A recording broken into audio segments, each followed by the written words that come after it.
2020. Did I lose you?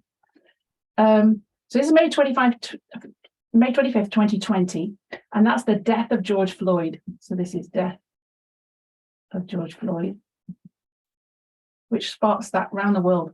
Shot around the world, we called it, and there was 5 other people died in this year. So we mark death here, but we marked primarily racism and sexism because of the people that died were significant women and Black people. And so we can see this externally, there's this agitation on sexism and racism, specifically racism at this point. And this is escalating in the world. And I want to make reference to that in a minute. That's why I'm putting it there. So I want to look at some of these things connected to Panium and see what we know about this waymark. So let's have a look at, and this is based around what Elder Tess said back in March camp meeting, which was, I think, Brazilian meetings, and also April in France of this year. Of this year? Yeah, of this year, 2022. So we're just having a recap really on a couple of things that she covered. It's mainly from the April series. I want to talk about Panium, but she also covered some things in the March to do with radical feminism. So we get radical feminism. What's the significant thing about radical feminism compared to liberal or cultural? What's the heart of the radical feminist message?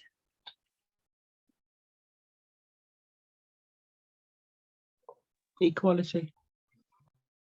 What did you say, Debbie? Equality. Equality, is that what makes it different from liberal or cultural? What was the question? What was the question again? Sorry. So the question is, what's the heart of radical feminism? So we say we're radical feminists as opposed to cultural or liberal. And that's what came out in 2021, was that we shifted not just from being feminist and talking about equality and sexism being the issue to saying we're now radical feminists. So what's the difference between liberal cultural and radical feminism? What's the key thing about radical feminism, the heart of that message?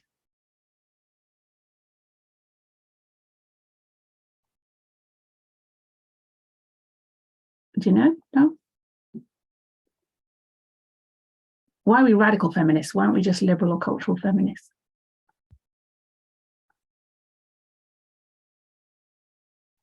Anybody else? I'm not sure if I'm getting your question right, but we're on about LGBTQ. We have different, no, I didn't think you would. We do have different thoughts on that. So what are radical, oh, sorry, did you finish? I think you cut out. We do have different thoughts on that with regards to radical feminism. They're not all for transgender where we are. Right, so you're doing your difference between us and radical feminists, but what connects us to radical feminists? So we do compare and contrast, but what's the key thing we agree on with radical feminists? What do they say? I don't know, quality, family situation. Family, is that No, right? it's easy. It's like, maybe you're looking too hard at it. I thought everybody would just reel it off. Well, they talk about rights, women's rights, civil rights. But so do cultural and liberal talk about. But they voice it, they speak it out, and they've got a more. Okay, maybe I'll ask a question differently.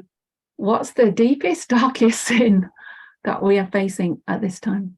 Patriarchy. So the difference between radical feminism and the other feminists is that they believe that the whole system is kaput, defunct, corrupt, wrong, and that we have to get rid of the system. It's no good just changing the laws or fighting for rights within that system, because it's at its root patriarchal and headship.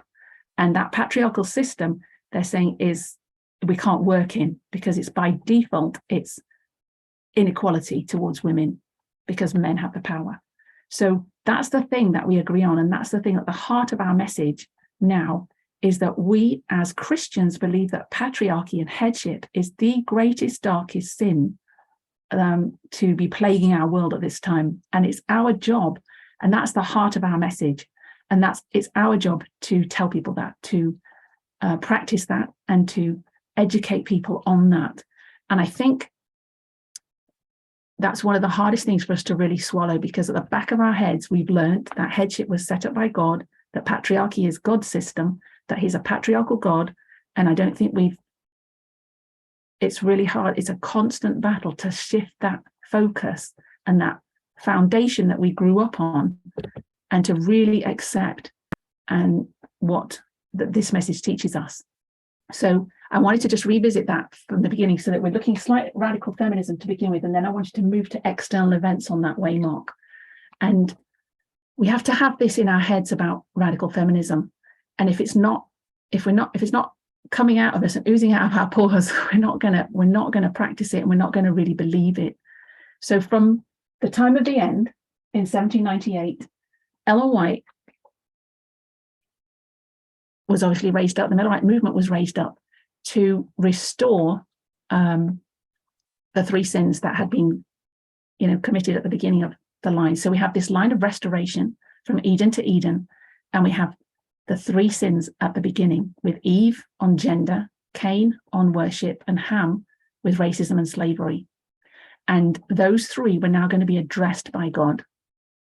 So we get to the Millerite history, and we see slavery and how it's become the sin of Babylon. And then we see 1888, where worship is established with the Sabbath question. And then 1989, we get to our time, and we say that the sin of our time that needs restoration is gender. So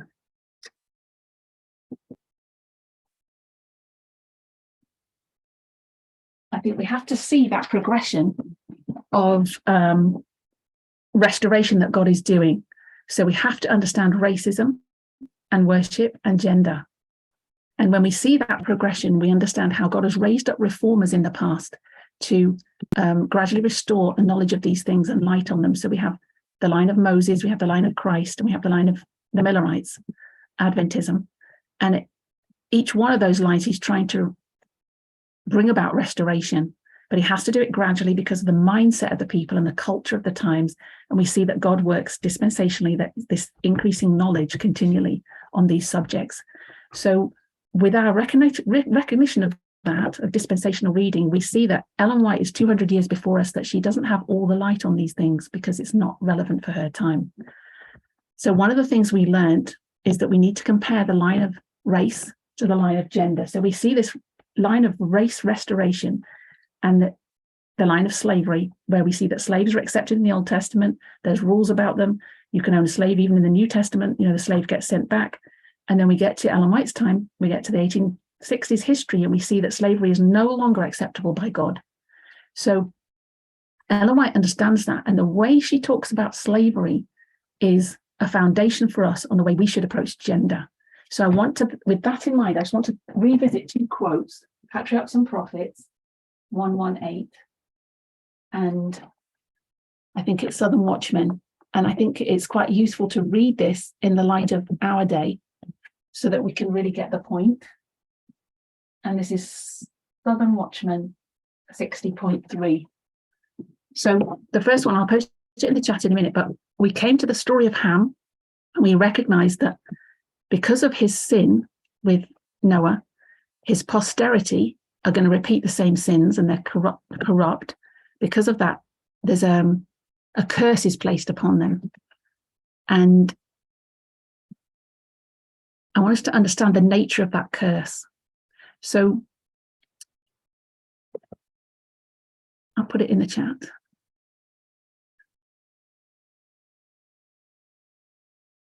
So if someone could read that for me, Debray,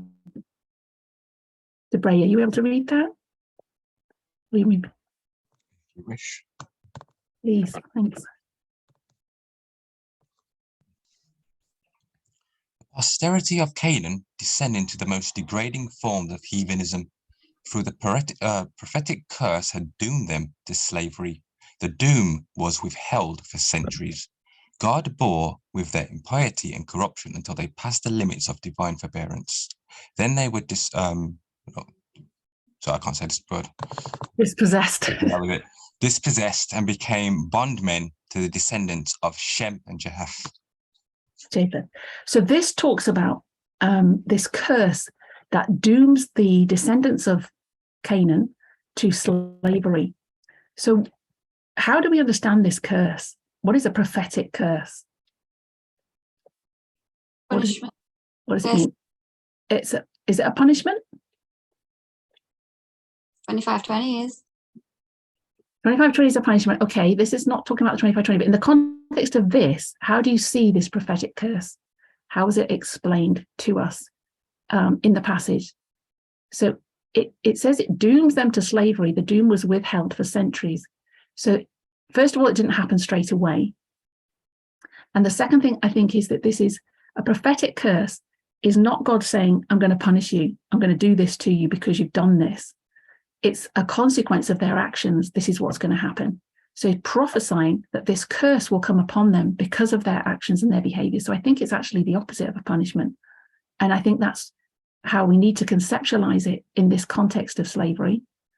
So, Stevie, do you understand the difference in what I've just said between how we understand what a curse is and what a prophetic curse, what this is saying a prophetic curse is? So you're saying that a prophetic curse is a consequence.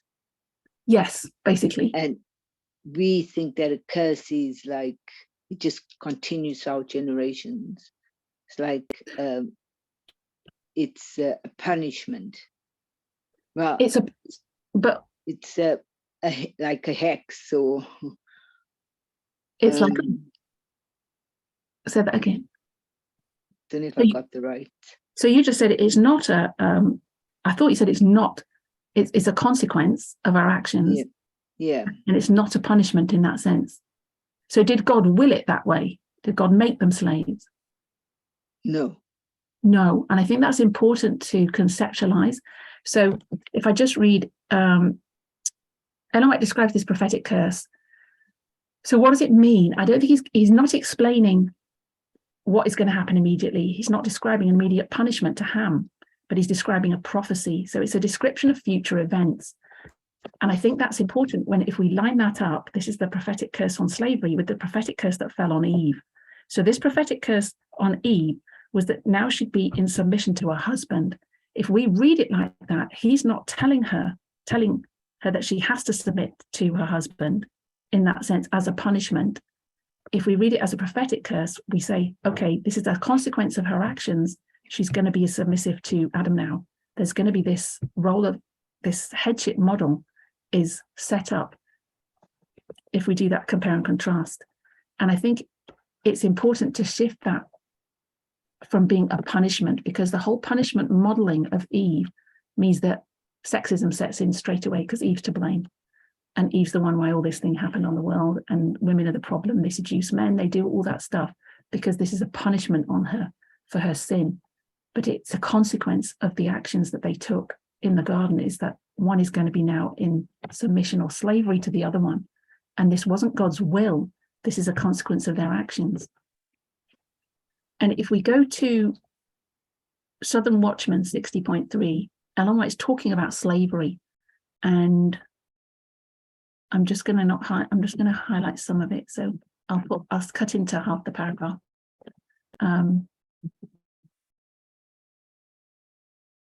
It's not letting me post that bit. Hold on.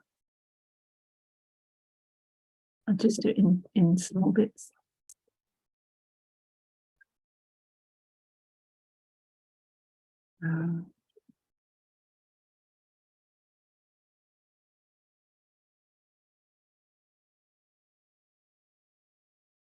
Curtis, have you got that, please? Actually, wait a minute, not Curtis. Let me see who else is there. Who else can read? I'll come back to you in a minute. Everyone's listening in. I know Leon's just joined us. Can you read that, Leon? Are you able to speak? Can you see it in the chat? A bit complicated. Sorry. Oh, the coloured people are taught. Let me see. I'll do it. Go on then. Thanks. The posterity of Canaan. Oh no, the next bit. The coloured people. Oh, God. Just below that.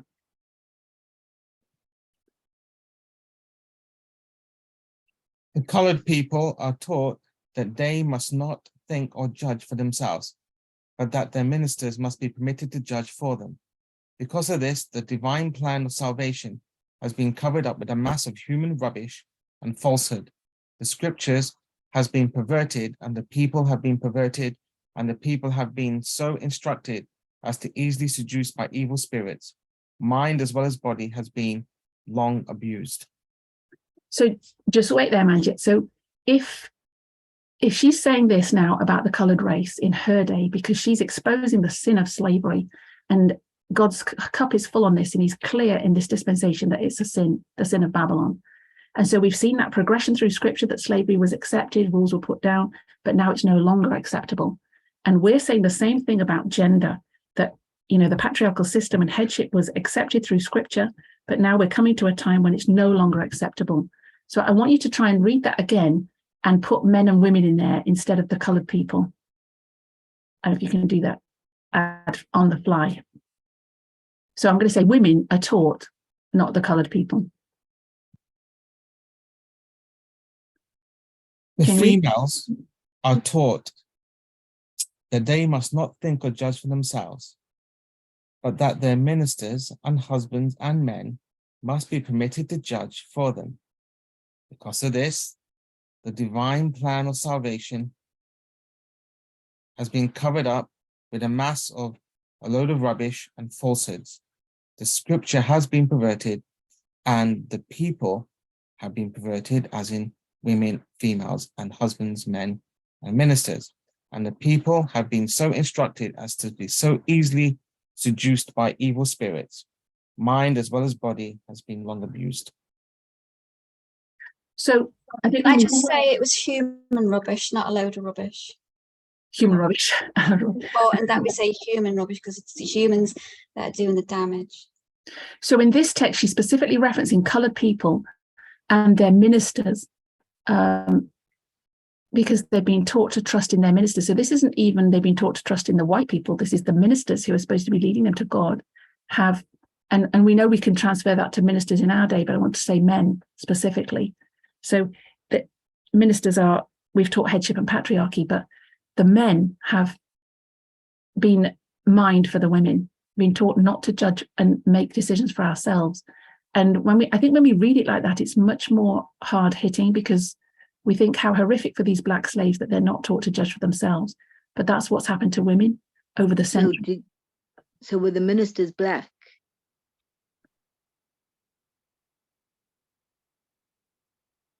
I'm not sure.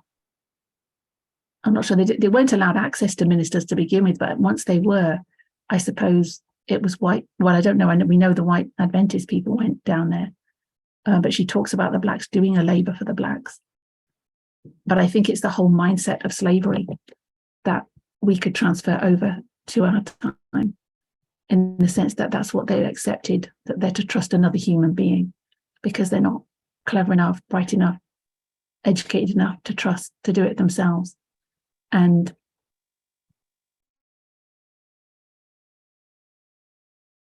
a mind as well as body has long been abused, and we see that around the world with women.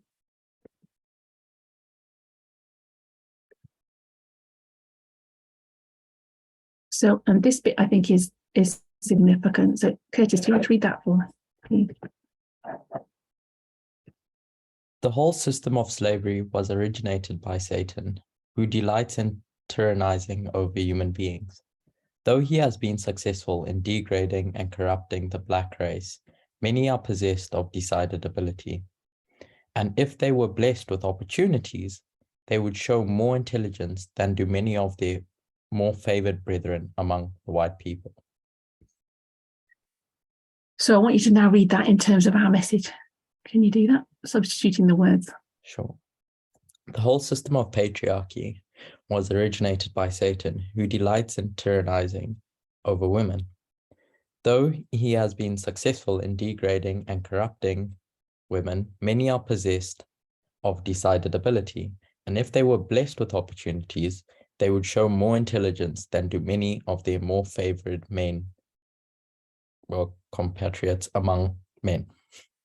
Yeah, this is quite challenging.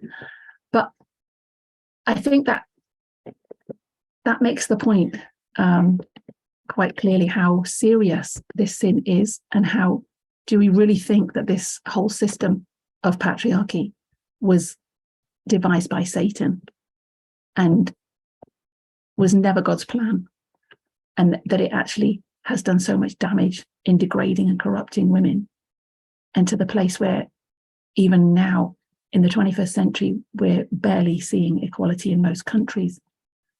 So I think that really has a impact when you read it like that and really see how serious this message is and how serious sexism is. So if we just clarify, this curse was God willing something into action. You cannot say that the system of slavery originated. Yes, you can. Sorry, I'm just looking at this wrong.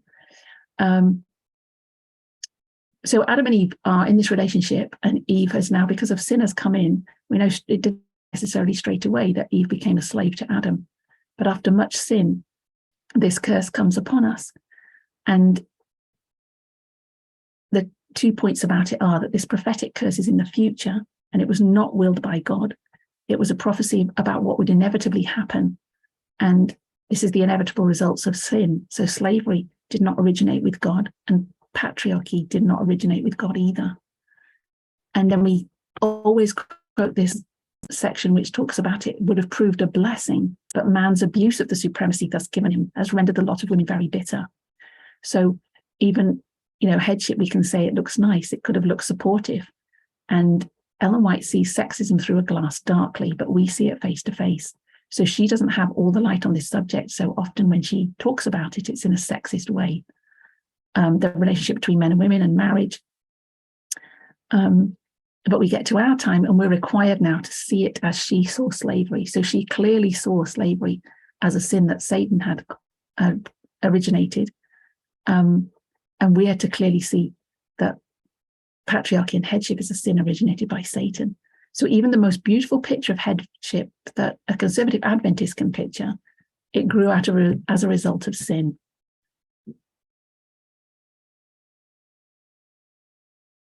So we can see that the entire system of headship originated with Satan. And it's a bit like saying, if we use the arguments that, well, the people are happy to be in that position, women are happy to be submissive to men, they think it's God-led and God-ordained. And why should we disturb that picture? It's like saying my black slave is happy, it works for us, it works for our family to have slaves, leave us with what we're used to. Those kind of arguments that we wouldn't countenance in the slavery time period, we countenance with sexism. So we really need to shift our minds into that position and be really happy there that this is originates with Satan and that God wants it done away with in our time. So we see that process of reformation of, when Moses pulling the slaves out of Egypt, establishing the Sabbath and how to treat people. And they have all these rules about slaves, but they're nationalistic and racist. And then we get to Christ's time and his history of reform. He comes to show people how to treat each other and restore the Sabbath. So he's doing the same things, and he's just building on the same things that Moses has already taught, but going that bit further. That he has to establish Sabbath reform with them because they put all these rules around the Sabbath, and show them what it's really about is how you treat your neighbor, your brothers and sisters, and the Jews and Gentile question. So he comes and does away with nationalism and racism that has been set up under Moses's and Moses' time period. But there are still slaves. And then the Protestant Reformation comes and shows how to walk with God, how to treat people righteous by faith, throwing off the oppression of the Dark Ages. And we get to the Millerite history, and we're now saying no racism, no slaves, and the Sabbath is restored again. And he's addressing bond and free. So we've had Jew and Gentile and bond and free, that there is no, slavery. And now we come to our time when we're addressing sexism, headship, and patriarchy. So that's the internal message of Panium in a nutshell. And if we go to the external message, does anybody remember what the Battle of Panium, any details about the Battle of Panium, why we call it Panium? Based on a repeat of history from Daniel 11. And anyone can tell me anything about Panium? Probably a long time since. King of the South. Say again, Natalie? Do with the King of the South. King of the South and? Yeah, the king of the north, where the king of the south got wounded. King of the South got wounded. So it's a battle between the king of the north and the king of the south in that history. And so you're saying who wins? North wins at Panium, if I'm correct. Say it again. Sorry, you broke up. The king of the north. King of the north wins at Panium. Yeah. So the king of the south loses. And I think it's really amazing how these things are lining up and how accurate they are. And I think I just wanted to restore our faith in that, in the model that we have. So I just want to read this quick passage about the Battle of Panium. The Battle of Panium was fought in 200 BC near Paneas, or Caesarea Philippi, between Seleucid and Ptolemaic forces as part of the 5th Syrian War. So the Seleucids were led by Antiochus III the Great, and the Seleucids were the king of the north. So this is Panium. It's 200 BC, and we've got the Seleucids and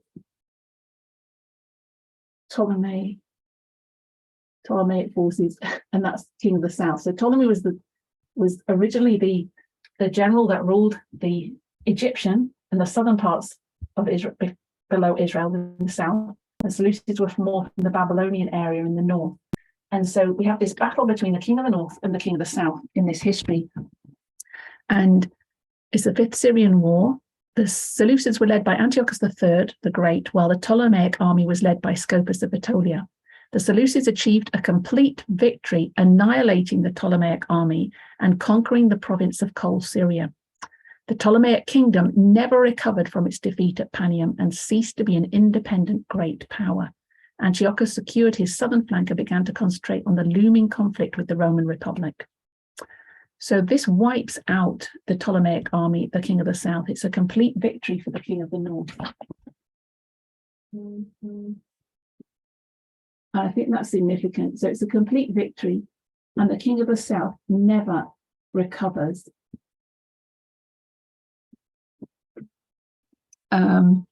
What did it say? Never recovers. Ceased to be an independent great power. So I think we can say ceased to be a great power. I think that's an important point there, the great power, because I think the king of the south is losing its power of being a superpower here. Yes. So we know we are in warfare, and that one of the things we have to see about Panium is this warfare between king of the north and king of the south. And the king of the north is the USA and the king of the south is Russia. So when we put that on there, we know that the king of the south of Russia is going to have this blow, this defeat, and it's never going to recover from it as a power. And then on top of that, we're going to line up Beneventum. Does anybody know anything about Beneventum?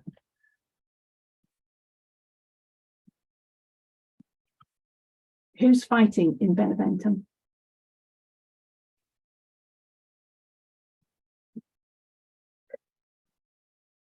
Remember? Is Beneventum the last battle of the Dido Wars? Between the pirate wars, yes. So who's fighting? Wouldn't that be Pyrrhus versus Rome, if I'm correct? Yes. So it's Pyrrhus, and he's the king of the south in that history, and Rome is king of the north. And they're fighting over southern Italy. So there's this territory, this sphere of influence, and they're fighting over that sphere of influence. So when we see that, we know that Pyrrhus lost this battle, so he lost. So we know, and the same thing, same as we see here, the king of the north wins and the king of the south loses. And so in both battles, the king of the south loses. And what does Pyrrhus use to win that battle? Win the battle? Yeah, what's his method of warfare? Is it the elephants, is it? Yeah, so we have the elephants here. And what do we say in our time elephants is? Information war. Information war. So I don't know if you can see that on the board. It's right there, isn't it? It's a blur. Let me put, I've just put Rome as king of the north there in that history. I'll move it over here.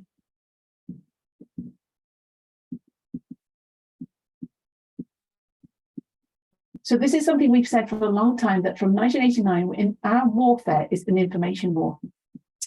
And then we see Ukraine happening as a hot war, but we have to understand Ukraine in terms of this battle of spheres of influence. And when we see Beneventum, Pyrrhus, king of the south, is fighting Rome over a sphere of influence over southern Italy. So when we talk about a proxy war in our time, that we know that Russia and America are fighting, but the battle is taking place in Ukraine. It's a warfare between the West, primarily America, ultimately, and Russia, as so king of the north and king of the south, but they're fighting in Ukraine in that sense. But we have to see too, even though it's a hot war, that Ukraine is a hugely an information war that we're fighting in as well, and that we've got cyber warfare from 1989. So in that battle, Pyrrhus loses, but who initiates the battle? Does anybody know?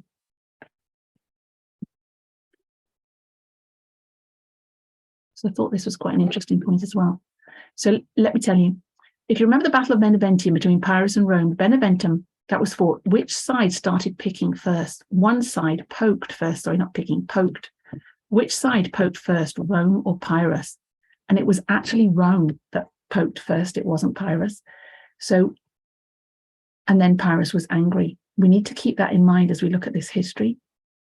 So when we look at that, we see that if we translate that over to what's going on now, and we talk about Ukraine, who poked first? Was it Ukraine? I guess backed by the West. If we see Ukraine as that kind of imagery of the king of the north is backing Ukraine, who pokes first, Ukraine or Russia?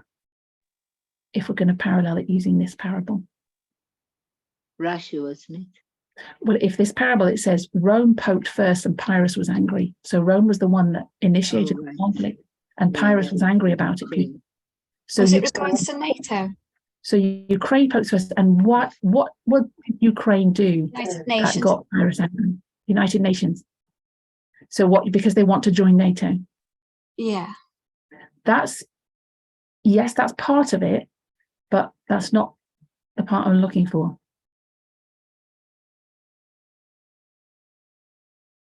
So on top of that, What did they establish themselves as their own country? Is that the answer you're looking for? okay, so we have a line of what happens in Ukraine, and I just want to go into that a little bit. So I'm going to do that down here. So this is the Ukraine line, and this is what is covered in the April camp meeting.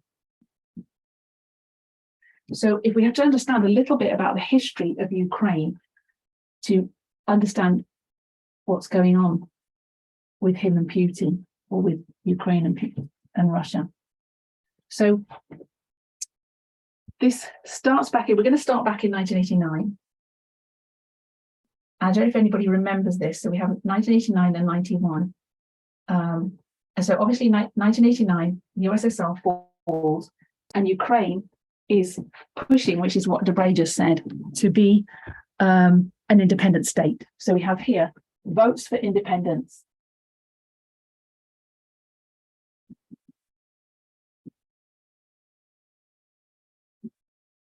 And then in 1996, which is another significant date. Does anybody know what they did in 96? It's linked to this. Just going to look at my list.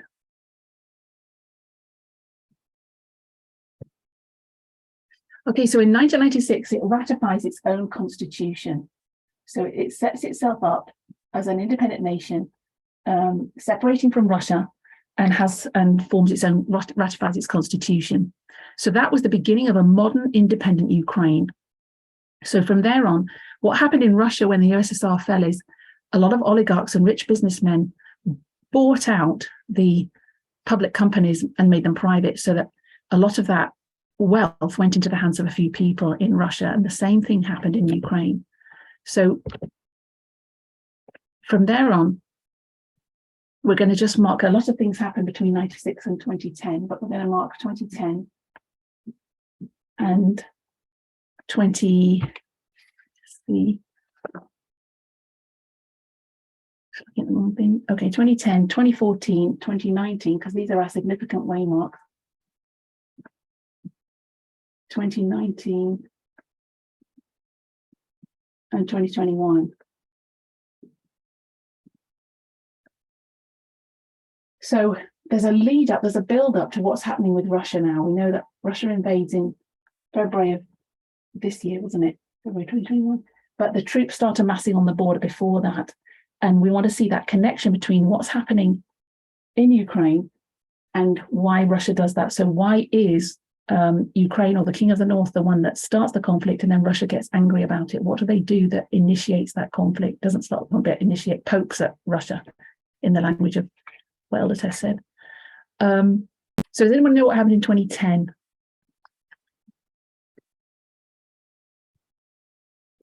You probably, if you don't remember this line, because it's quite a few months ago and there was a lot of history on it. We're just going to pull out, I'm not going to go into all the details, but if you want them, they're on those videos. I have notes as well. I'll just look up. So what we have then is a series of people that take over Ukraine and corruption goes with it. So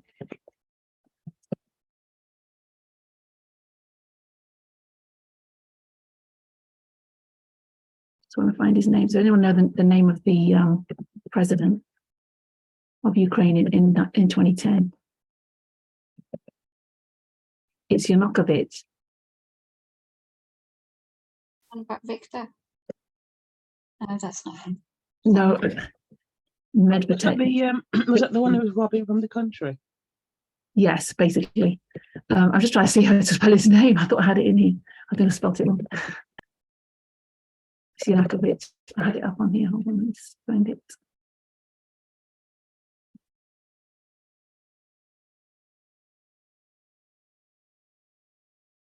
And with the names, sometimes you can spell it with a Y or an I, some of these names. So even Zelensky's got about 3 spellings.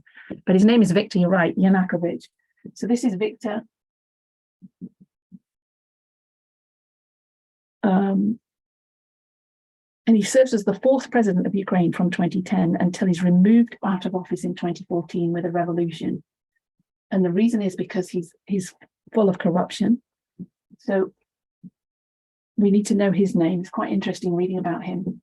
One of the things that Elder Tess referenced was that if you think about corruption and imagine how bad someone can be corrupt, it's worse.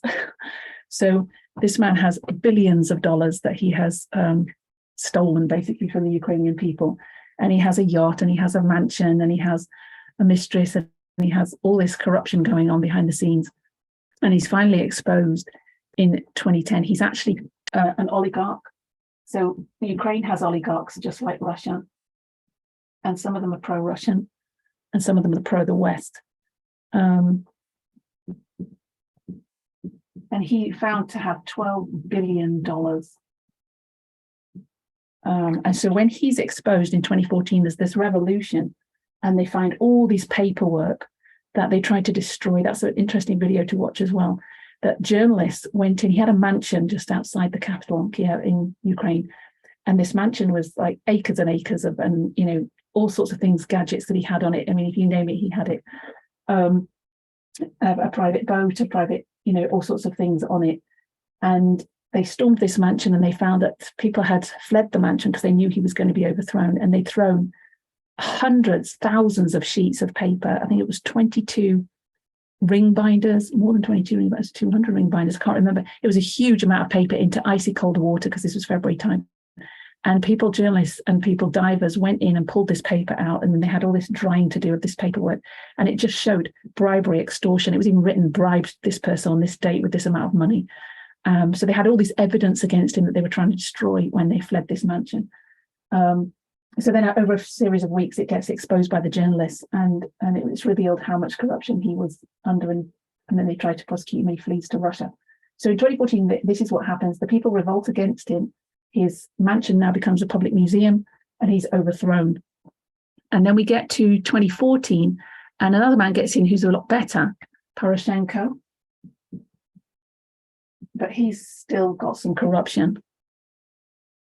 Sorry, Emma, when did you say he was overthrown? 21? 2014 here. There's a revolution in 2014 at the same time as Russia invading the Crimea. Poroshenko. And he's a $1 billion oligarch. So he's not as bad, but if you think in terms of money, that's still a lot of money for a president to be having, you know, supposedly democratic country. They are basically making themselves rich on the back of the country's resources. And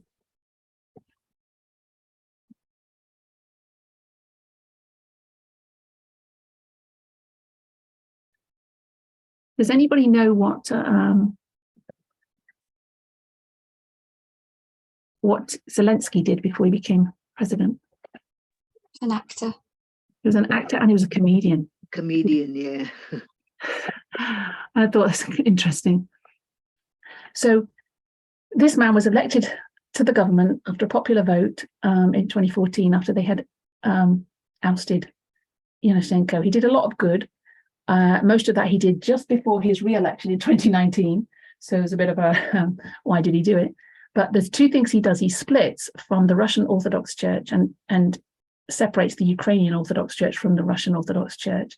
And Putin uses the Orthodox Church as a political weapon. So he has a lot of control through the Orthodox Church. So this upsets Russia because he splits from the church.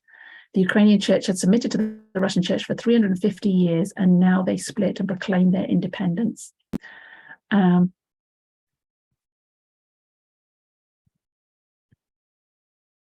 So this is not very pleasing to Putin.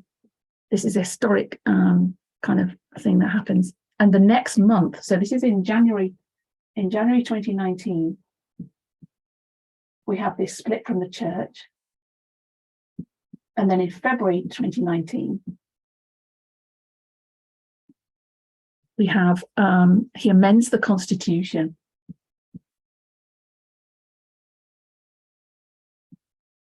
And this is, we're not sure his motives for doing this, but he's trying to get re-elected, obviously. So these are a couple of reasons why he's trying to please people. And in that amendment, he basically verbalizes or puts into the constitution that he wants to become part of the EU and NATO. So this is a double whammy to Putin, because they're saying that Ukraine is going to be independent, the church is going to be independent, and they also want to join the EU and NATO.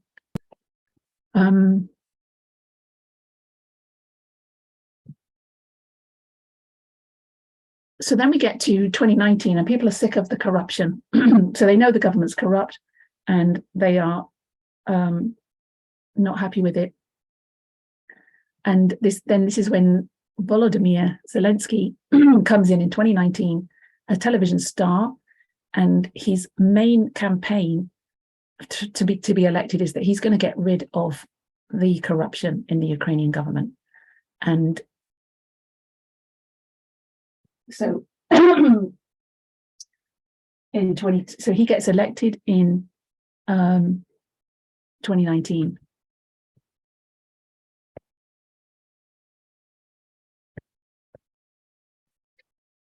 And his promise, his election promise, is to get rid of this corruption, as I've said.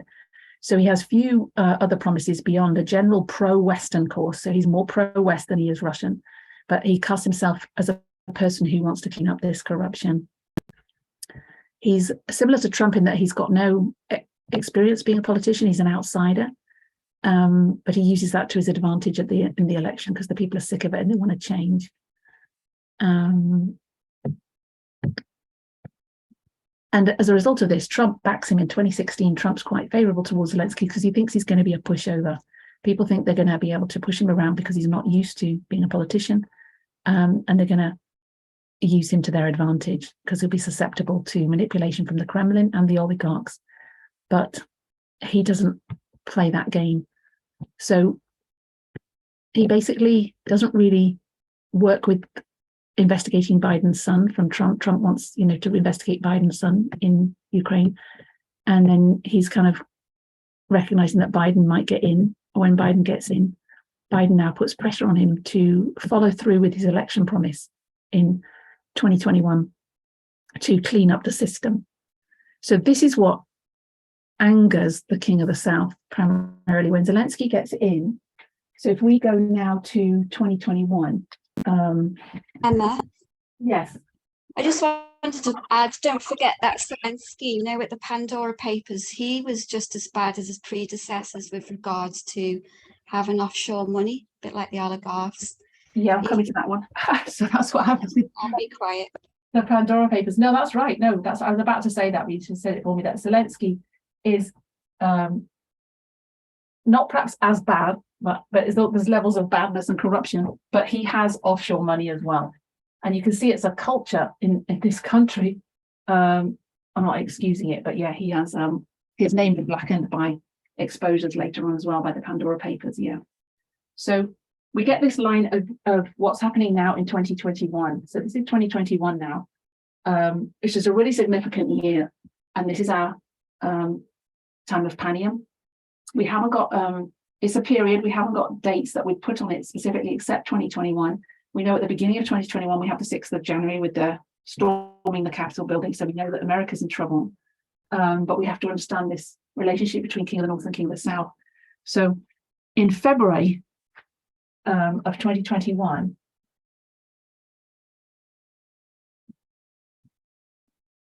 this is when we know Biden's just got in. Actually, no, he hasn't. When did Biden get in? 2020. So Biden's is the president, and he's putting pressure on Zelensky to sanction, to put on these oligarchs to deal with them.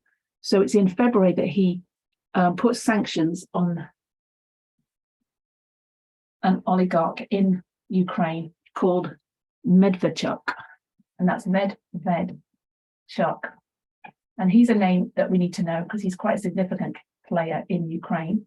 So he's an oligarch. He's also happens to be, many of these oligarchs have their own political party. So there's about 440 seats, I think it is, in the government of Ukraine. He has 44 seats in the government. So he's quite a significant opposition leader. And I think his party is called Falai. So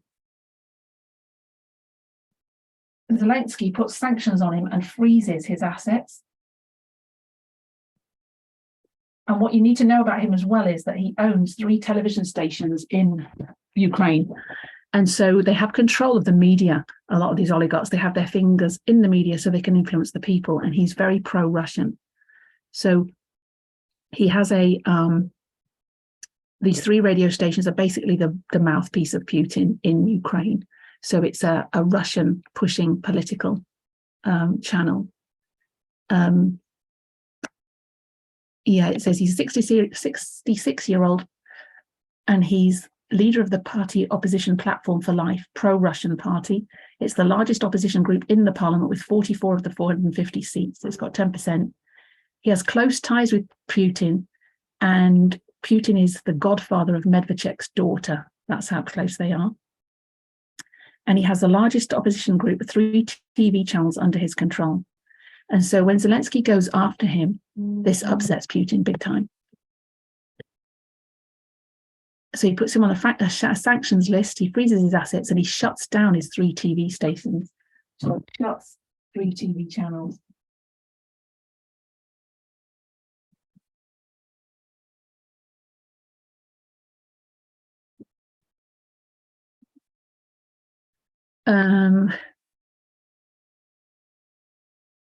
And the reason they didn't really deal with him before, that they tolerate him because they see him as an important channel of communication with the Kremlin. So they want to keep on good relations with Russia.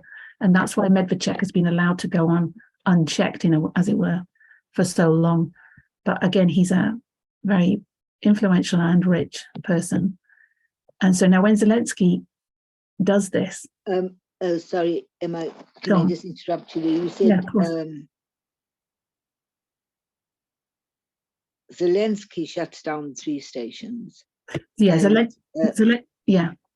And then who puts pressure on who? So at the back of this, Biden is putting pressure on Zelensky to deal with these oligarchs because that's what he's promised to do. And Biden is basically, wants to work with Ukraine, but there's this element of distrust of Ukraine by the US. So because Ukraine is, it's got pro-Russian people in there, they've had a bit of a checkered history with the president that was ousted out was very pro-Russian. He's fled to Russia for asylum. So there's this kind of power balance between Ukraine and Russia, and the West is still a bit unsure about how to deal with Ukraine. And I think that's why Biden's basically saying, we'll work with you, but we want you to deal with your oligarchs. We want you to deal with these pro-Russian people in your country because we don't really trust you, I think, is at the back of that. I'm putting words in his mouth.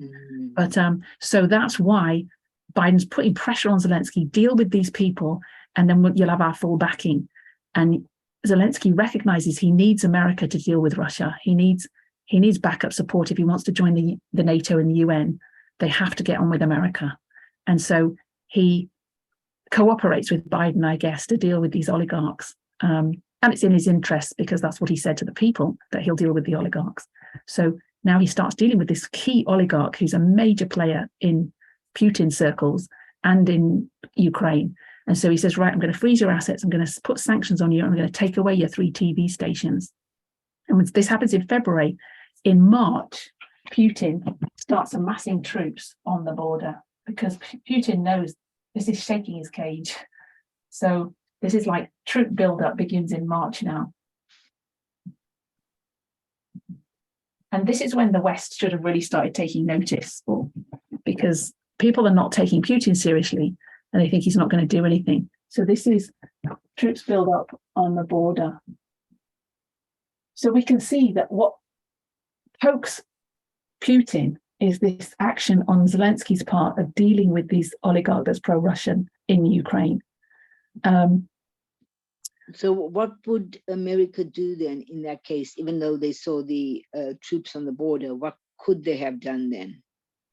What does anybody think? What could they have done when they saw that? Well, I guess, and I was asking this question this morning, and there is, we talked about it, and I guess what they're doing now is they are, piling up weapons in Ukraine. So they're feeding them, missiles and tactical weapons and all sorts of things, but it's too late. If they had done this at the beginning, if they had fully armed up Ukraine right then and said, right, we're sending in, NATO got behind them and said, we're doing all this and we're going to heavily sanction Russia. If they had put all the measures that they're doing now since the fighting's begun at the beginning, we don't know if Russia would have invaded.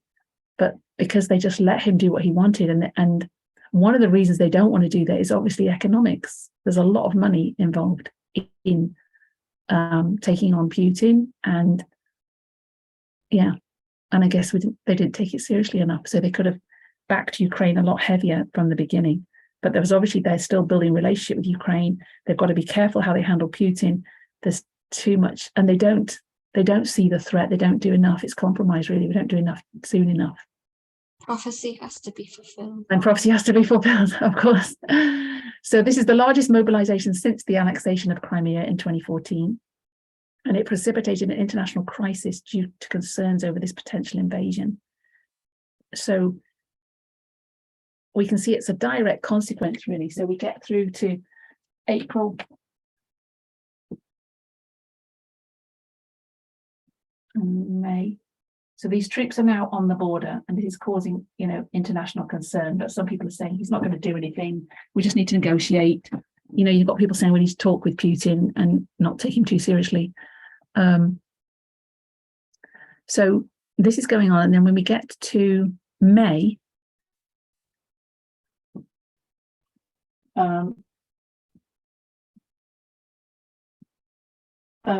what's his name? Sorry, Zelensky is not going to be threatened into bowing down to Russia.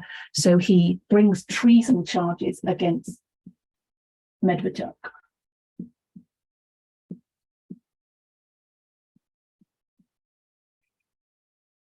In June, Putin does a partial withdrawal. So here we see a partial troop withdrawal. So it looks like he's giving up in a way, but it's just to reinforce, to come back with a vengeance in October. So we're going to finish it at October review.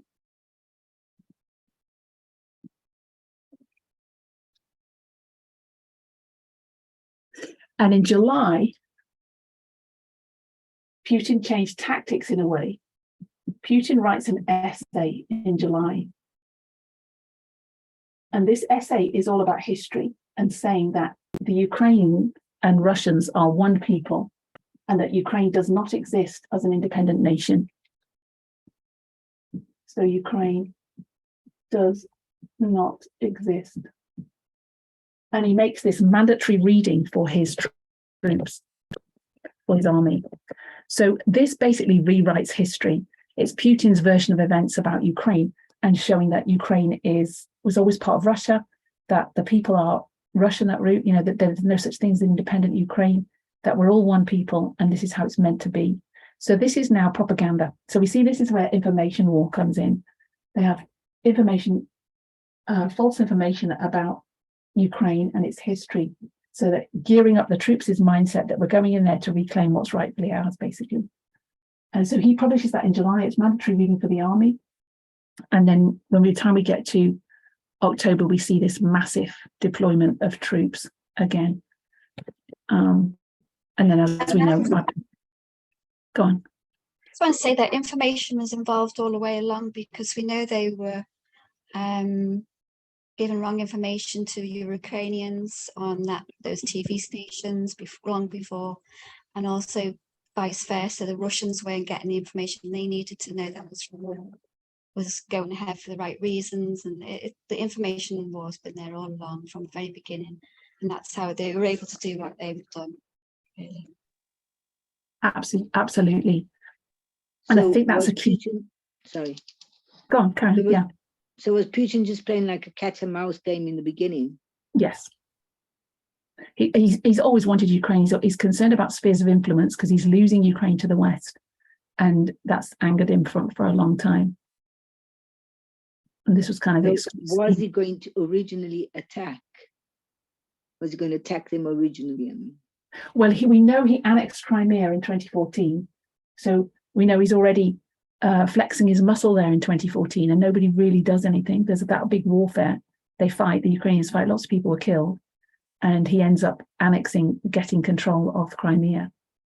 So we know that he's already kind of put his foot in the water by doing that. But obviously then there's the revolution, and a different president gets in who's kind of working with him behind the scenes, I think, as far as I remember. But then obviously Zelensky gets in, who's even more pro-West, and now he's losing the battle because he hasn't got key players in place. But if he's still got control of the press through the TV channels, and he's still got this voice, Medvedchuk, who's high up in the government and working closely with Putin. So he's got his people in place in Ukraine to still have an iron fist over it, I think. And then with Zelensky coming in and dealing with these oligarchs now, it's like that last link to Russia is being lost. So he's losing control, he's losing the grip. Even though he's got Crimea, he hasn't got the rest of Ukraine. And so now he's taking that seriously and saying, you're not going to get away with this, I'm going to take it back.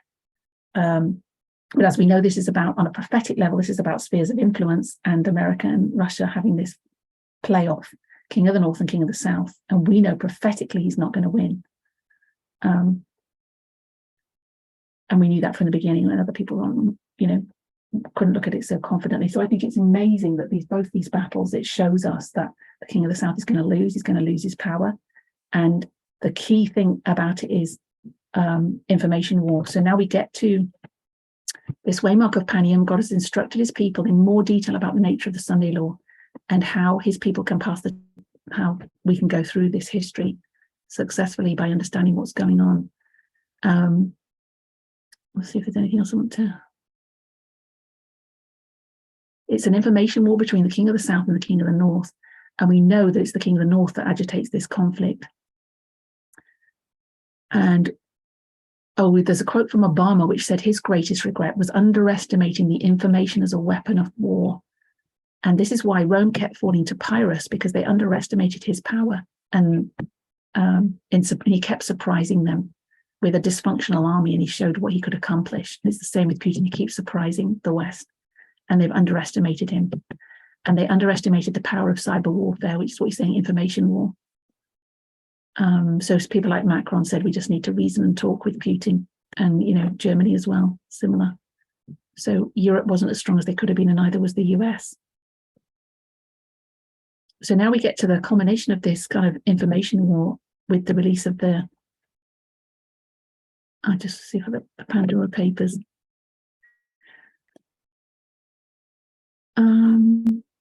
And it's the battle of ideas, the war of narratives, where we find the fulfillment of the battle of Beneventum as Pyrrhus's favorite weapon turns on him. So his elephants turned on him in that history. So as in the external, so the internal, on the other side of the curtain of a battle of ideas. So we see that this now the US is starting to use this information warfare. They know what Putin was doing with Ukraine in advance, and they're publicly stating it. This is what he's going to do. They're on top of it. They're engaging on this in this information war.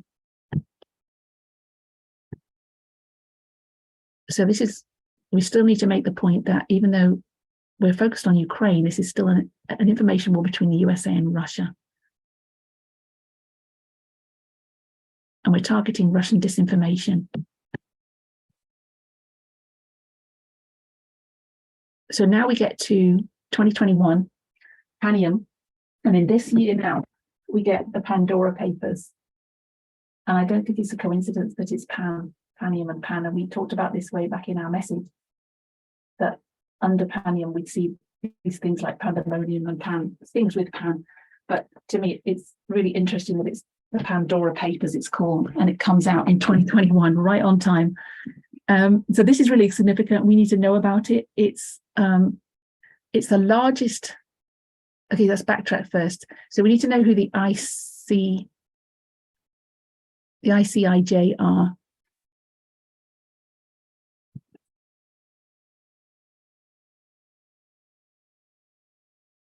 Does anybody know what they are?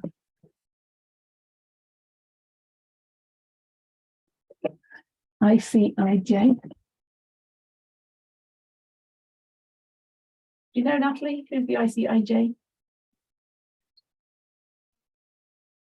Oh, yeah. Okay, it stands for International Consortium of Investigative Journalists. So these are journalists on an international scale. So they're journalists from every country. It's an independent global network of 280 investigative journalists and over 100 media organizations. It's a small, resourceful newsroom with their own reporting team, as well as a global network of reporters and media organizations who work together to investigate the most important stories in the world. So 280 journalists, 100 countries and territories. They partner with 100 media organizations, including the BBC, the New York Times, the Guardian, and Asaya Shimban, I think that's an Indian one, to small regional non-profit investigative centers. They work with people all over the world, and they basically produce reports, media reports. I think what I do remember is that the Pandora Papers were released to all these journalists, like you've just mentioned, the ICJ and the Guardian. That's where the Pandora's Papers were released to. Yeah, as I can remember. Yeah, and they're still releasing these papers because it's October 3rd this comes out. So this is where we get to October now of this year of 2021 is when the Pandora Papers come out. And so these international journalists, and you can go on their website. We've got links in, it's just icij.org, and they're telling you all these facts about different people around the world. So I thought it might be useful just to read some of their latest article, which explains about it. So just to put you in the picture, up to this point, they've released about 4 sets of papers, I think, from previous years. So they have the Panama Papers in 2016. They have the Paradise Papers. I don't know what year that was, and another one. Can't remember the other one. But so they've been working for quite some time to expose corruption around the world with different leaders, different businessmen, and uncovering this huge amounts of movement of money into offshore bank accounts and businesses that aren't declared, tax evasion, basically. And it's the largest leak of documents in history, 11.9 million documents. So I can't imagine how long it could take to go through, you know, how long it takes to read even just one document that, you know, in this movement, how long it takes you to watch one video and read the notes from it if you get 4 pages. But this is 11.9 million documents. So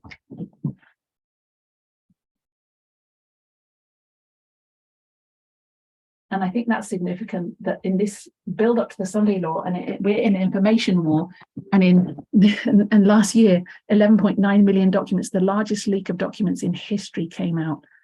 And it's secret financial records of many of the world's most famous and powerful people. And they're exposing the corruption at high level around the world. The documents have spanned 5 decades, it's 50 years. They were created between 1996 and 2020. And they put out a video on YouTube to announce the investigation. And they said they'd already produced the Panama Papers, and they said this is the Panama Papers on steroids, because we're opening up a lot of things about presidents, prime ministers, governments, and seeing how even the US itself was a tax haven for famous people. So this is where we see the West, perhaps part of the West's reluctance to deal with Putin, because there's so much money around the world that people stand to lose if they deal with this corruption. So since that happened October 3rd last year, go on. Yeah. I was going to say, I think it was this, when this started coming out, Zelensky panicked and he was transferring companies and money to friends just before, actually it was before his presidency, when he was running. And I think he was transferring, making sure money that was coming in was going to his wife as well. I think the Pandora Papers released that information.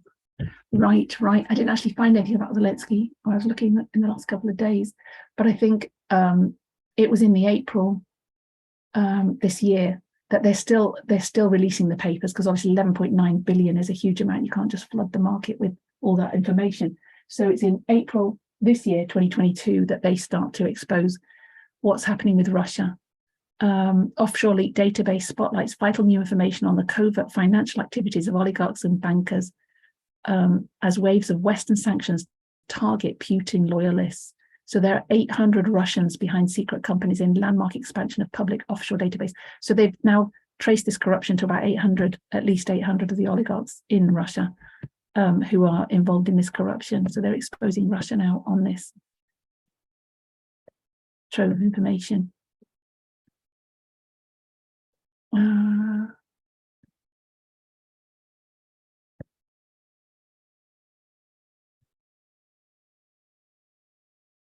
And then they said that there's the bank executives are part of a group of more than 4,000 Russians whose offshore activities are documented in the Pandora Papers. The records include the names of at least 42 Russian billionaires whose combined net worth in 2021 was equivalent to 15% of Russia's gross domestic product. Of these billionaires, at least 12 were targeted by the recent sanctions. So the exposure of these people through the Pandora Papers has enabled the West to sanction them. And it's not just Russia that's in trouble. There's many countries of the world that are exposed by this. One of the videos I was watching yesterday was about the Czech Republic. So the Czech president was seen to have invested, I think it was 21 million in a mansion in France. And this exposed him and his corruption, refused to answer questions about it. But then in the next election, he lost, he got toppled because of the information from the Pandora Papers. And the journalist who was working on it, she was threatened. She's been threatened quite a few times. And she also worked on another case before that with another man from, I think it was Serbia, and he got killed. He got killed in 2014. I think it was can't remember what year it was, 2015, around that time. And she got threatened after that because she started to work on his case, and they exposed some more evidence because of him for dying, but she felt they had to stand up. And you see the serious threat these journalists are under. I mean, it's a life-threatening position to be in, to expose these people with all this money and crime. And not crime so much, but money, and who have power over you to shut you up. But they murdered this journalist, and that got her back up. She said, we're going to show that you can kill the journalist, but you can't kill the story. So there's evading tax is a crime. What's that? Evading tax is a crime. Yes, evading taxes. Apparently, it's not a crime to have offshore bank accounts. It's illegal. It's a legal thing to put money in another country where you won't get taxed, where your money doesn't get taxed. But it's borderline. It's a bit shady. So although it's legal, people get up to illegal activities, and they do things like you say. They put it in their wife's name. They have shadow companies, so they call it a company, but it isn't really a company. If you went to that building in that place, there's no company there called by that name. So they make up addresses, all those kind of things that people do. So I wanted to just read a couple more things from this year. They've published an article October 3rd, 2022, and it's called 1 Year On, Pandora Papers Continues to be an anti-corruption tour de force. So they're saying, even after a year of releasing these papers, as they release more and more and they investigate more and more people are getting affected and sanctioned, and governments are changing because of it. So it still has power 1 year on. I'll just read the first part of this article. So this article can be found on their website. In October 3rd, 2021, 1 year ago today, the International Consortium of Investigative Journalists and 150 media partners around the globe began rolling out the Pandora Papers, a world-rocking expose that's been called a money bomb with political ripples, a financial earthquake, and one of the essential stories of our time. So they're recognizing that this is a key story of our time. It's a significant event in history. The project took readers deeper than ever inside an offshore financial system that perpetrates corruption and authoritarianism and widens gaps between rich and poor. A US senator called the investigation a wake-up call to all who care about the future of democracy. So this US senator is exposing the fact that this is a wake-up call on the future of democracy, and this ties right into our message, because we know that we're watching democracies fall around the world, and specifically America.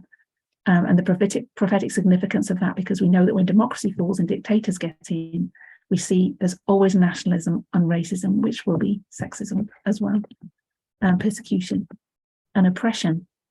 So this is, these journalists are basically sticking their necks out. And we've talked about, the newspapers being prophetic and people having to be wide awake to journalism, and these people are doing a frontline job. More than 600 journalists at 151 news organizations in 117 countries worked together to make the Pandora Papers a reality, the largest collaboration in journalism history. So before this, it was more common for journalists to fight each other over a story, because each journalist wants to make a name for themselves and publish the story, be the first one to get the story. So this is unprecedented in the fact that all those people from around the world are working together. And it's kind of a, if we look at the external and the internal, the movement should have that kind of level of interaction where we work together to further the work in the earth on an international scale, that they have broken down that kind of like independent, selfish spirit that says it's all about me and not about the other person. The Pandora Papers revelations about the financial secrets of prime ministers, oligarchs, mobsters, and other powerful figures spawned action by governments and international groups, triggering investigations, legislation, and rule changes in dozens of countries. So I think an interesting thing is that we may think, when we look at it, that all these corrupt people at the top are controlling everything and there's no hope, there's no solution to the problem, because the people with money have power and they control, and people are too afraid to challenge it. But these journalists stuck their neck out, did that, and on the back of that, in spite of all these people having their fingers in all these pies, governments and international groups responded. So individuals in that country or that government responded and took their fellow government people to court, toppling governments. So several places have had their governments changed because of the Pandora Papers. Impacts keep coming. In August, Le Monde revealed that French anti-corruption officials have opened a probe of former Czech Prime Minister André Babis, whose secret 22 million purchase of a chateau on the French Riviera had been exposed by the media partnership. So I won't go, they start talking about him there, but the outcome of that investigation was days later, Czech citizens voted Babis out of office. His party finished second in the elections, allowing a coalition of other parties to form a government. And he lost 8% of his support as a result of the Pandora Papers.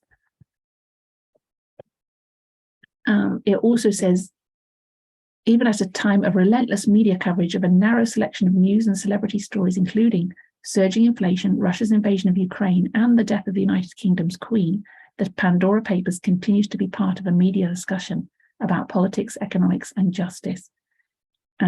They said that it produced more than 200 hits in 14 languages over the past month alone on a news database. Journalism organizations, meanwhile, have hailed the Pandora Papers as a tour de force, an eye-opening tale of money and power in the 21st century, and a cooperative endeavour considered virtually impossible by conventional journalistic wisdom. So it's because of, I guess, the same internet that is waging this information war on, because of that cooperation between them.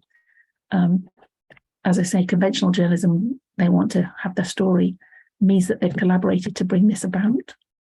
As a result of that, the US legislators passed a bill which added to the National Defense Authorization Act, which meant they were able to basically track this money that's coming in from abroad into financial systems in America.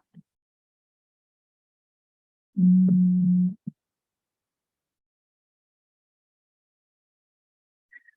then in September, just before September this year, the agency issued an 84-page guide to fighting kleptocracy.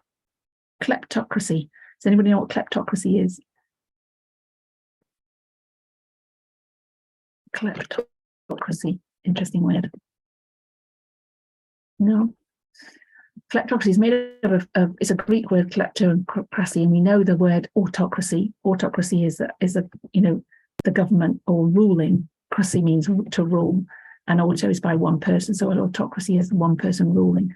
But kleptocracy is thieves. Klepto is thieves, so literally ruled by thieves, or a government by people who use their power to steal their country's resources. So the report says that supporting investigative journalism is often the single best possible investment in the development of a country beset by repressive kleptocracy. Independent reporting that reveals the truth about corruption provides crucial information and motivation that citizens and authorities need in order to make a government serve the people.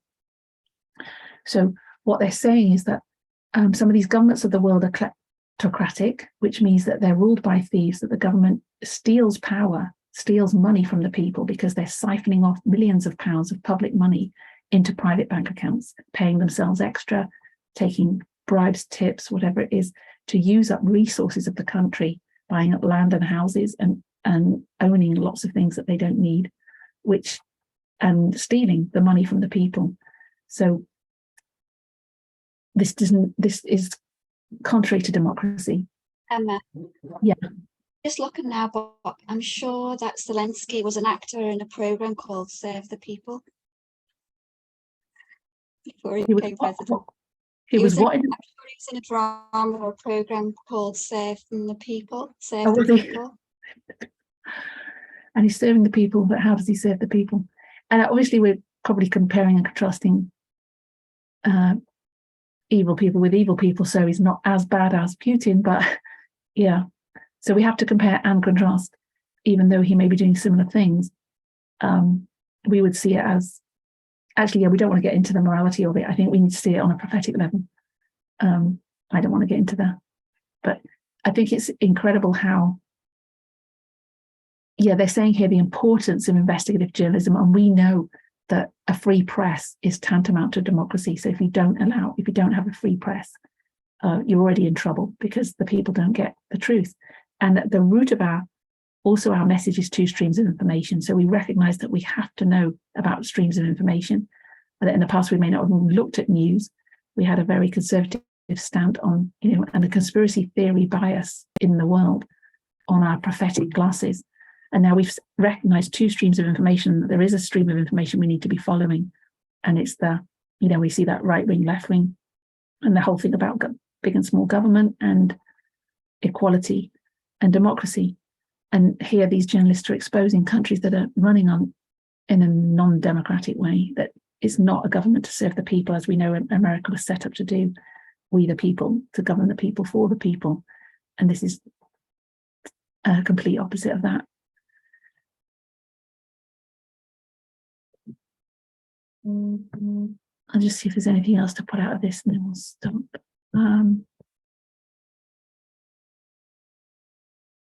And then later in September, the European Parliament's Committee on Development issued a draft opinion on the lessons learned from the Pandora Papers and other revelations. It urged another parliamentary panel to denounce the existence of a shadowy offshore financial system with offices all over the world, and to emphasize that the practices brought to light by the Pandora Papers revelations have a severe impact on developing countries. So they're recognizing that it obviously it's detrimental to the poor countries, so it's against equality, obviously, inequality of wealth distribution around the world. So again, it's still uncovering all these financial misdemeanors from several countries. So Chile was affected, Ecuador, Venezuela, yeah. And based on the information in there, the Chilean Internal Revenue Service launched 18 audits and 33 compliance revisions. So they are acting on this information. And so the last paragraph of that article, in an era when the news business is under fire from powerful figures who use their public platforms to threaten and attack journalists, it's important to remember the difficult and important work that investigative journalists do, Ryle said. By coming together and supporting each other, ICIJ and its partners have shown how to fight back against assaults on press freedom and how to do journalism that can help change the world for the better. So we can see from that these people are making a difference in what they're doing. And I think if the external parallels the internal, we can see that in our build up to the Sunday Law, that we can make a difference in what we're doing. And I think we should each feel that, what's the word, that responsibility, that burden, but also that encouragement that in our sphere of influence, we can make changes for good. And I think it was slightly encouraging to me that many people are responding positively to what they're doing, and they haven't just been shut down and killed off, because I guess it's very difficult to kill 200 people in different countries all at the same time. And they have such a network that if they can do that, what can't we do something in our sphere of influence as well? I'll finish with just reminding us we have that of all this information that we've gone through now. Let's just do a short summary. So we can see even from this that 2014, 2019, 2021 are significant years in the world. And with our message, we know it's extremely significant that we've got to this point in our line. So we see the 144,000 that we're at the formalization just before the Sunday Laws. That's the formalization of the message. This message is leading up to that test. If we do that, the pattern that we have, increase of knowledge, formalization, and a test, we see that we're standing through a momentous period of Earth's history, building up to the climax of the end of the world, and how God in his mercy has revealed to us that we've been in an information war, that we have two streams of information, that we've shifted from the right to the left in our ideology in order to understand this message of gender inequality. Our eyes are being opened to the fact that democracies are falling around the world, and that we need to see that to understand this warfare between the King of the North and South from Daniel 11, and that is coming to a head in our history, that the King of the South is going to fall. We know the King of the North is going to ultimately fall as well, but the King of the South is going to fall in Panium.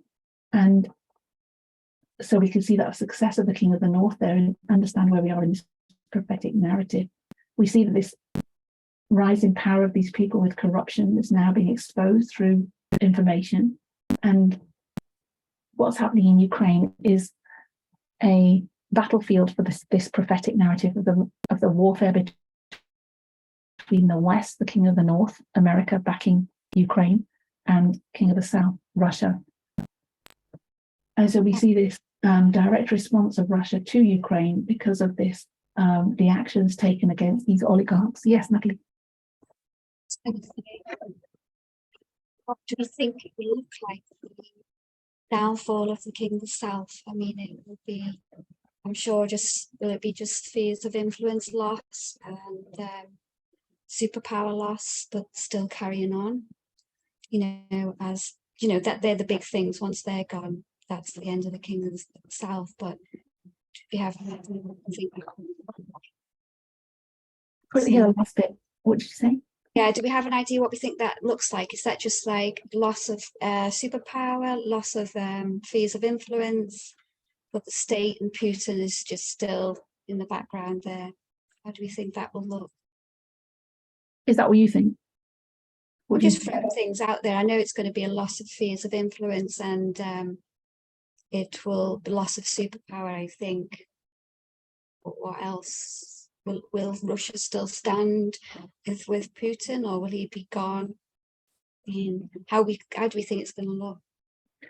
I think I don't want to I don't really know, except that we know what's happened with America, with Trump going in and out, that we recognize that it's about ideology, it's about two streams of information, it's about when we look at a prophetic narrative. So when we say the king of the south falls there, we have for a long time recognized that we're not talking about literal death or literal war or literal, this is a spiritual application we're making. When we look at the parables, we see that he never recovers and he ceases to be a great power in Panium. And we know that Pyrrhus doesn't recover from this battle and he dies later. So that whole narrative is a process of a loss of power, as far as I can see. So when we look at that in terms of information war, I can assume he's going to, as we see him losing influence in the world through information. So the more people that eyes are opened to what's really going on with Putin, with these oligarchs, with all this information that's coming out, it's enabling people to make decisions based against him. And so he's losing that influence on a information level. And so that's where I would say that's what we're looking at. So I don't think, I'm not expecting to see anything much different. And I don't know is the answer to that. And I think I want us to really be established in what we do know, which is that this is an information war and that the South the King of the North is going to come out on top at this point in Panium. We know as the Sunday law comes that America is going to ultimately lose power too, that the whole world is just crumbling. That is going to lose. And what does that look like? We know it's this destruction of democracy, that the Sunday law is going to speak as a dragon. So that's where we're focused on. And that did you just say on the Sunday law, America will lose all its power? Well, ultimately, after the Sunday law, at Sunday law, it speaks as a dragon. But what does that look like? We know that we've talked about Protestantism and republicanism. It always professes, it doesn't get destroyed in that sense. It professes those things, but they are destroyed because it denies them. It's profession only. It's not practicing what it's preaching. So, but we know that if we go by national corruption and national ruin from Ellen White's quote about America being basically wiped out from that, I think as we get towards these things, we'll get more light, obviously, but it's important for us to be established on the light that we do have on these things and to go over this material so we know what we're looking at and how that warfare is progressing. Yeah, but doesn't God bring judgment at the Sunday law in America anyway? Bring judgment on America at the Sunday law. Well, if that's that quote, I was just quoting from Ellen White. I think we'd probably say yes, but I'm not sure what that looks like at this point. I'm just cautious to speculate, as we've been told not to. So yeah, is there any questions about that? Does everybody remember that? Had everybody watched those videos? Lots of questions all at once. That's Elder Tess's presentations basically from March and April of this year. I don't know if we're familiar with that Ukraine and the Pandora's Papers. Has everybody heard of Pandora Papers? Yes. Talked about them at length in that. Well, Debbie had. Good. So if we've got no questions, let's close with prayer.